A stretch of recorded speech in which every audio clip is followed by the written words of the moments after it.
အိုလံပစ်သမိုင်းကိုထာဝရပြောင်းလဲပစ်ခဲ့တဲ့1992ခုနှစ်ကမြို့နစ်အကြမ်းဖက်မှုပေါ့အင်တာတိန်မန့်ကနေပြည်သက်ကြီးအားလုံးကိုကြိုဆိုပါရခင်ဗျာကမ္ဘာငြိမ်းချမ်းရေးနဲ့အားကစားစိတ်ဓာတ်ကိုမြင့်တင်ဖို့ရည်ရွယ်ခဲ့တဲ့အိုလံပစ်ပွဲတော်ဟာလွန်ခဲ့တဲ့10စုနှစ်9စုလောက်ကအကြမ်းဖက်မှုကြီးတစ်ခုနဲ့ရင်ဆိုင်ခဲ့ရပါတယ်1992ခုနှစ်နွေရာသီအိုလံပစ်ပြိုင်ပွဲကိုအနောက်ဂျာမနီနိုင်ငံမြို့နစ်မြို့မှာကျင်းပခဲ့တာပါဒီပွဲဟာဒုတိယကမ္ဘာစစ်ပြီးနှစ်ပေါင်းများစွာကြာမှဂျာမနီနိုင်ငံကအင်ရှင်ဖြစ်ပြန်လည်ကျင်းပခွင့်ရတာဖြစ်လို့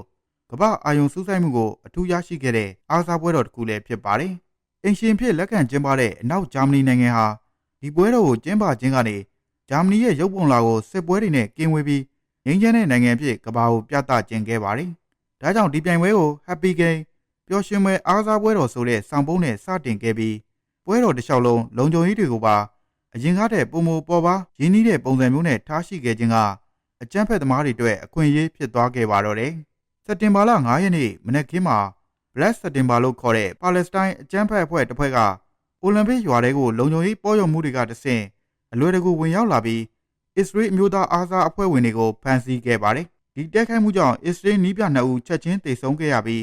9ဦးကိုဒဇာကန်ဖြစ်ဖမ်းဆီးထားခဲ့ပါတယ်။ဂျာမန်အာဏာပိုင်တွေဟာဒဇာကန်တွေကိုကယ်တင်ဖို့အတွက်အကြမ်းဖက်အဖွဲ့တွေနဲ့ညှိနှိုင်းမှုတွေပြုလုပ်ခဲ့ပြီးနောက်ဒဇာကန်တွေနဲ့အကြမ်းဖက်သမားတွေကိုHouston Favorite Latest Scan ကိုရဟတ်ယာဉ်နဲ့ပို့ဆောင်ခဲ့ပါတယ်။ဒီနေရာမှာဂျာမန်အာဏာပိုင်တွေရဲ့ကယ်ဆယ်ရေးလုပ်ငန်းကစတင်ခဲ့ပေမဲ့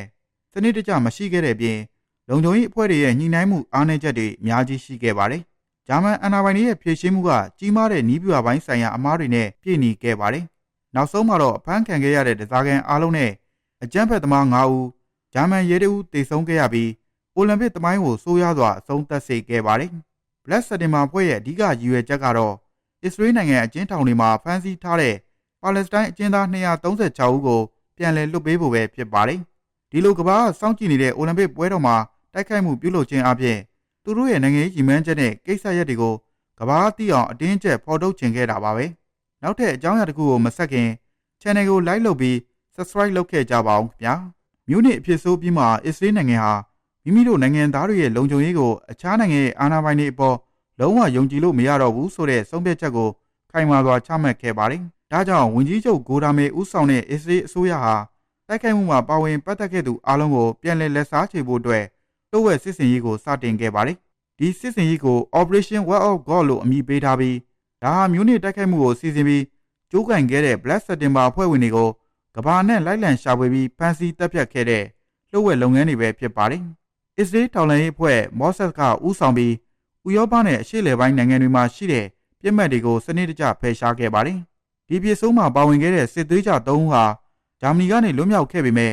အစ္စရေးနိုင်ငံဟာသူတို့ကိုလည်းနောက်ပိုင်းနှစ်တွေမှာအသေးရရှိခဲ့တဲ့အတွက်တိုက်ခိုက်သူအားလုံးရဲ့ကံကြမ္မာဟာတေခြင်းတရားနဲ့ရင်ဆိုင်ခဲ့ရပါတယ်။ပြည်သက်ကြီးတို့လည်းဒီမျိုးနစ်အကြမ်းဖက်မှုနဲ့ပတ်သက်ပြီးကိုယ့်ရဲ့ထင်မြင်ယူဆချက်တွေကိုမျှဝေသွားကြပါအောင်ခင်ဗျာ။